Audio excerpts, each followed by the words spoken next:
Supply and demand. First, we'll take a look at supply. Supply is a fundamental economic concept that describes the amount of a specific good or service that is available to consumers.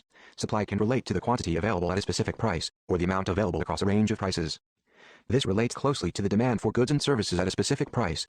All else being equal, the quantity of supply provided by producers will increase if prices rise, as all firms look to maximize profits. For the sake of simplicity, we'll refer to a good or service simply as the product. Supply consists of two main variables: price and quantity. When prices are low, suppliers produce lower quantities of that product, but as the price of a product increases, suppliers will increase the quantity of production, and thusly allow them to increase revenues. So, now let's tie in what we've just learned into the traditional presentation of supply. The graph.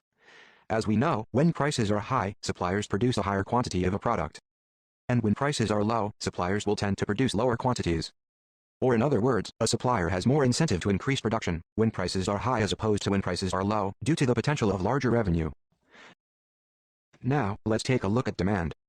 Demand is an economic principle that describes a consumer's desire and willingness to pay a price for a specific product. Holding all other factors constant, the demand of a product increases as its price decreases, and vice versa. Demand is comprised of the same two variables as supply: price and quantity. But as opposed to supply, when prices are low, consumers demand a higher quantity of that product. As prices of that product increase, consumer demand decreases, as they are less willing to pay more for the product. So, now let's tie this into the traditional presentation of demand. The graph. As we know, when prices are high, consumers demand a lower quantity of that product.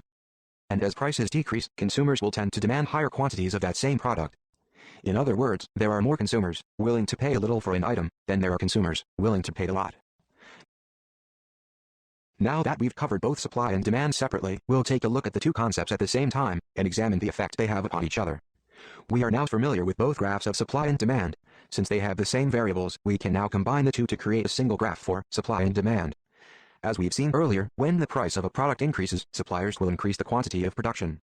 And when the price of a product decreases, consumer demand will increase, and they will purchase higher quantities of that product. Notice that supply and demand do not react in the same way in relation to price. So, now let's take a look at what happens to the market in a couple different scenarios. First, we'll take a look at what happens when the price of a product is high. We'll find that suppliers will increase the quantity of output in the market, and consumers will demand less as they are less willing to pay more for that product. In this scenario, suppliers have produced a higher quantity of that product than consumers are willing to buy. This difference in the quantity of supply and demand has created a surplus in the market. Due to the excess quantities, suppliers will have to cut prices to increase demand and sell their remaining product in the market. Now, let's take a look at what happens to the market when prices are low. We find that suppliers produce less of that product, and consumers are willing to purchase higher quantities. Again, we see that the quantities of supply and demand are not equal. Since consumers demand a higher quantity than suppliers have produced, there is a shortage in the market.